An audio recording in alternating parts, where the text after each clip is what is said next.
हमारे साथ हमारे सहयोगी जतिन जुड़ गए। जतिन का रुख कर लेते हैं। जतिन, अगर अभी हम ताजा हालात की बात करते हैं तो नीट पेपर लीक मामले में अभी तक क्या कुछ हाथ लगा है अधिकारियों के?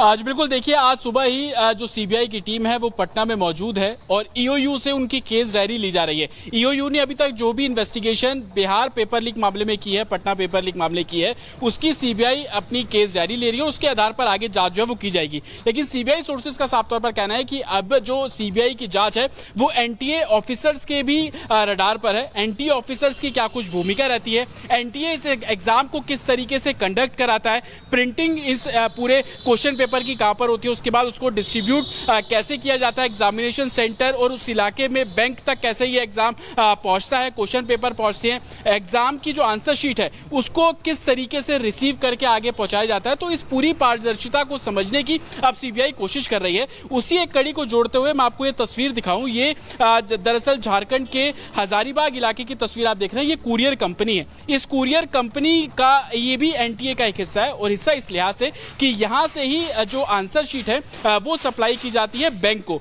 और बैंक से स्कूल में वो आंसर शीट भेजी जाती है, और जब स्कूल एग्जाम कंडक्ट करा लेता है तो इसी कुरियर कंपनी के जरिए वो जो ट्रंक होते हैं वो कुरियर कंपनी पहुंचते हैं। उसके बाद आगे एनटीए को आगे भेज दिया जाता है। ये कुरियर कंपनी कैसी है आप तस्वीरों में देखिए। एक कमरे की एक कुरियर कंपनी है, और जितने भी कुरियर यहाँ पर हैं वो आपको जमीन पर पड़े हुए नजर आ जाएंगे। अब आप ये सोच रहे होंगे कि एनटीए इतना बड़ा एग्जाम कंडक्ट कराता है, नीट का एग्जाम है, उसके जो आंसर शीट के ट्रंक हैं वो इसी तरीके से जमीन पर पड़े होंगे। हालांकि कुछ कुरियर यहाँ पर आप कैरेट देख रहे हो उसके अंदर पड़े होंगे, लेकिन वो इतने बड़े ट्रंक है कि इस कैरेट में आप आना बहुत मुमकिन होगा। तो सवाल यही कि क्या एनटीए इस स्तर पर आकर इतने बड़े एग्जाम को कंडक्ट कराता है, और यही वजह है कि सीबीआई अब इस पूरे मामले को इन्वेस्टिगेट एनटीए के पॉइंट ऑफ व्यू से भी कर रही है कि किन किन ऑफिसर्स को उस आंसर शीट, उस क्वेश्चन शीट के बारे में जानकारी थी, वो क्वेश्चन पेपर प्रिंट कहां पर होता है, कौन उसे प्रिंट करता है, उसका टेंडर किस बेसिस पर दिया जाता है, वो प्रिंट होने के बाद किन किन ऑफिसर्स के संपर्क में आता है। जीरो से तस्वीरें हमें दिखा रहे हैं कि किस तरीके से ये तमाम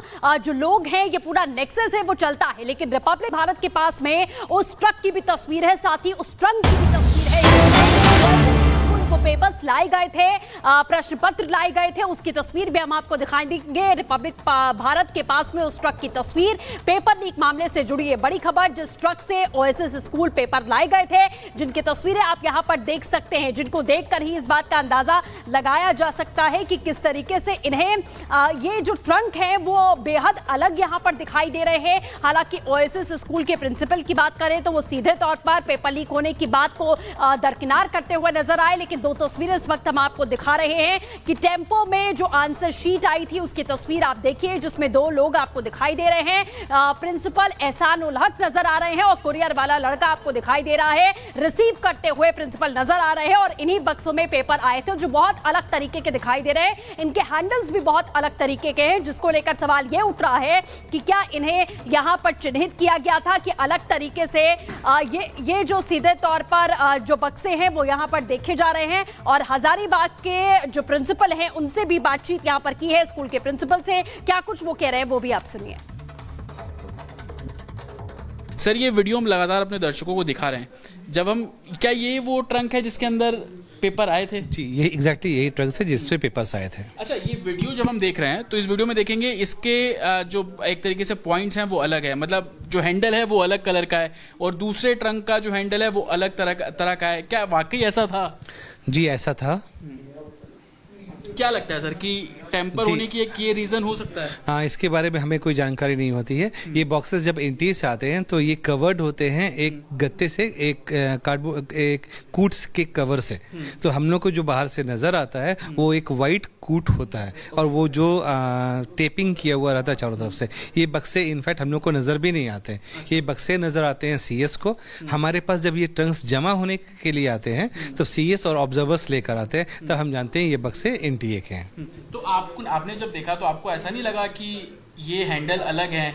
मैं अपने दर्शकों को भी अगर दिखाऊं तो आप ये देखेंगे, इसमें आप देखेंगे कि सिल्वर कलर का जो ट्रंक के ऊपर हैंडल सिल्वर कलर का है, तो दूसरे में देखेंगे थोड़ा येलोइश कॉपर कलर का ये हैंडल है। तो सर जब ईओयू यहाँ पर इन्वेस्टिगेट करने आई तो क्या उनको भी ये थोड़ा सस्पिशियस लगा कि ऐसा क्यों? हाँ, उन्होंने ये सारी चीज़ें देखा, लेकिन उन्होंने इस पर कुछ नहीं बोला। उन्होंने पूछा कि ये सारे ट्रक्स कहाँ से हैं, हमने बताया ये सेंटर नंबर प्रोवाइड करके गया, वो सेंटर नंबर प्रोवाइड करके गया, तो उन्होंने कुछ नहीं बोला। अच्छा, इस ट्रंक्स के पीछे जहाँ पे वो हुक लगा होता है वहाँ पर एक पे देख रहे हैं कि स्टिकर लगा हुआ है और दूसरे पे देख रहे हैं कि ये स्टिकर नहीं है, तो ये सस्पिशियस कहीं ना कहीं अपने आप में सवाल तो खड़े करता है। जी, ये स्टिकर्स एनटीए लगाते हैं और शायद इन स्टिकर्स पे कुछ कोड्स रहे होंगे, उसका हमें कोई आइडिया नहीं है। अच्छा, ये जब आप सिटी कोऑर्डिनेटर भी आप बैंक गए तो बैंक में जैसा आप बता रहे हैं कि एक वाइट कलर का बहुत बड़ा बॉक्स होता है, तो कितने लेयर्स बाद जो question paper exact question paper होता है कितने लेयर्स बाद होता वो 7वें लेयर में होते हैं क्वेश्चन पेपर्स।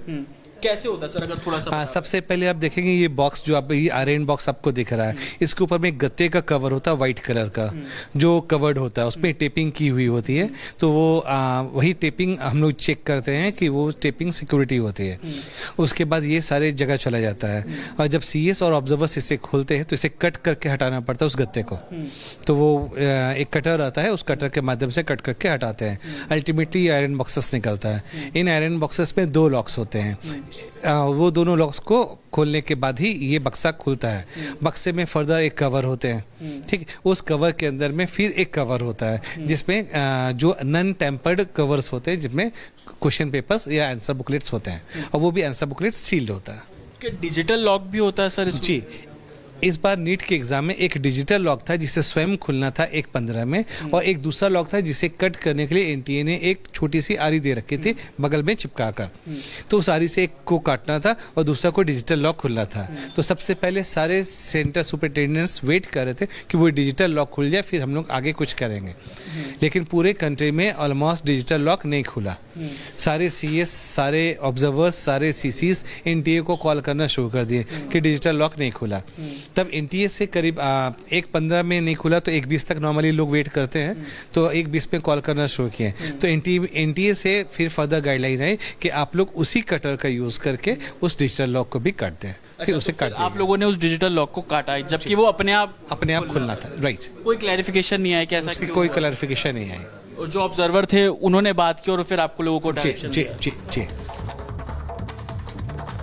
तो हमारे 2 सहयोगी हमारे साथ में जुड़े हुए हैं। जतन हमारे साथ मौजूद है, अनूप हमारे साथ जुड़े हैं। लेकिन सबसे पहले अनूप आपका रुख करते हैं। जतन ने प्रिंसिपल से बात की, उन्होंने बताया कि डिजिटल लॉक होता है, एक छोटी आरी होती है, वो भी ऑप्शन है, और जिस तरीके से एक कोड होता है, स्टिकर होता है, लेकिन इतने प्रावधानों के बावजूद भी पेपर लीक हो गया, ये सबसे बड़ा सवाल है। सृष्टि, यही बात है, क्योंकि बहुत बड़े सिंडिकेट की ओर इशारा कर रहा है ये, और अगर ऐसा नहीं होता तो सीबीआई को इसकी जांच नहीं दी जाती। कहीं तो सोर्स ये भी कह रहे हैं कि 500 से 1000 करोड़ के बीच का ये पूरा घपला हो सकता है, जो सेटिंग है वो हो सकता है। और सीबीआई की टीम पटना पहुंच गई। अपडेट आपको बता दे रहा हूं, इसी ईओयू के